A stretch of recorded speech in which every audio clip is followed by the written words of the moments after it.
Look at these 3 oil filters, same mileage, same engine conditions, but one of them collapsed so badly it was starving the engine of oil. Not clogged, not dirty, structurally failed. And the only reason I caught it is because we cut them open. Most people treat oil filters like a commodity. Just grab whatever's on sale, spin it on, and move on with their life. And honestly, that makes sense on the surface. They all screw on the same way, they all claim similar specs, and your car doesn't exactly warn you when one is about to give up internally. But here's the problem.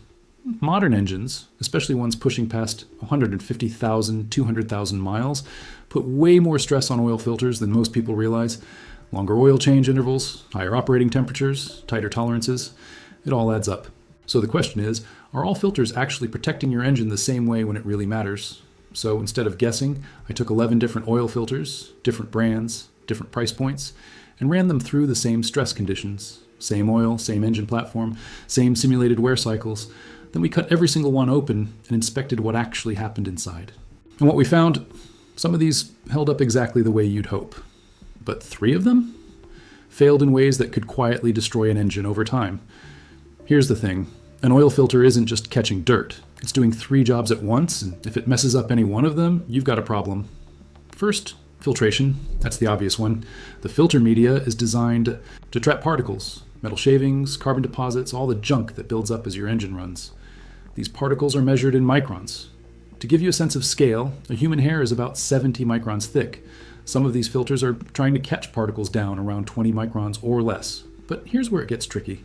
The tighter the filtration, the harder it is for oil to flow through. It's like trying to push honey through a coffee filter versus water. So engineers have to balance filtration efficiency with flow rate. Now add the second job, maintaining oil pressure. Your engine depends on a steady flow of oil under pressure to keep metal parts separated. If that flow gets restricted, even briefly, you can get metal-on-metal contact. That's where wear accelerates fast. And then there's the third job, which almost nobody talks about, the structural integrity of the filter itself. Inside every oil filter, there's a core that supports the filter media, end caps that hold everything together, and a bypass valve. That bypass valve is basically a safety door. If the filter gets too clogged or restrictive, it opens up and lets oil flow around the filter instead of through it. Unfiltered oil is better than no oil at all. But wait, this is where it gets interesting. If that bypass valve opens too easily, you're constantly circulating dirty oil. If it doesn't open when it should, pressure builds up, and the filter can literally collapse from the inside. And that's exactly what we started seeing. Each of these 11 filters went through identical stress cycles, high heat, pressure fluctuations, and extended oil change intervals that simulate what happens when people push their maintenance a little too far. Not abuse, just real-world conditions stretched over time. We monitored oil condition, contamination levels, and pressure behavior throughout the test. And then at the end, we cut every filter open to see what actually changed inside. When we laid them out side by side, the differences weren't subtle. Some filters looked almost new internally. The media was intact, evenly colored, no deformation. These are the ones doing their job quietly in the background, exactly what you want. But then we got to filter number 7. From the outside, it looked completely normal. No leaks, no visible damage. If you had pulled it off your car, you'd think nothing of it. But once we cut it open, the filter media had torn in multiple places. Not clogged, torn. Think about what that means for a second. Oil isn't being filtered anymore. It's just flowing through the path of least resistance, carrying debris straight back into the engine. According to the teardown inspection, you could actually see uneven wear patterns in the media where pressure had forced weak points to fail. And that's not something your dashboard is going to warn you about. Then there was another one. This one was even more concerning in a different way. The internal support core had started to collapse inward. Imagine a soda can being slowly crushed. As that happens, it restricts oil flow.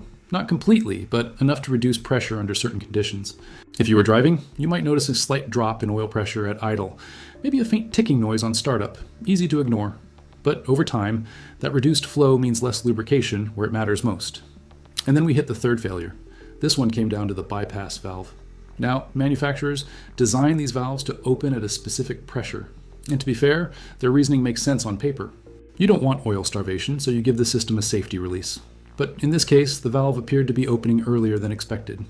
Based on the wear patterns and oil analysis, a significant portion of the oil was bypassing the filter media entirely under normal operating conditions. So instead of filtering contaminants out, it was essentially letting them circulate longer than they should. Now, to be fair, filter manufacturers are working within constraints. Cost matters, packaging matters. And for the average driver following standard oil change intervals, many of these designs are technically adequate. If you're changing your oil every 5,000 kilometers, using the correct viscosity, and your engine is relatively low mileage, even a mid-tier filter is likely going to perform just fine. But here's where the data starts to separate things. When you extend those intervals, when your engine has higher wear levels, when oil contamination increases, that's when the differences in construction start to matter a lot more. Metal end caps versus fiber-based ones, thicker, reinforced media versus thinner blends, stronger internal cores that resist deformation under pressure. These aren't marketing features at that point, they're durability factors. So what does this actually mean for your car? If you're driving a higher mileage vehicle, let's say over 150,000 kilometers, and especially if you're not changing oil as frequently as the severe schedule recommends, it's worth stepping up to a higher quality filter. Something with reinforced construction and consistent filtration performance. If you're sticking to shorter intervals and mostly highway driving, you've got more flexibility. A mid-range filter can still do the job effectively because it's not being pushed to its limits.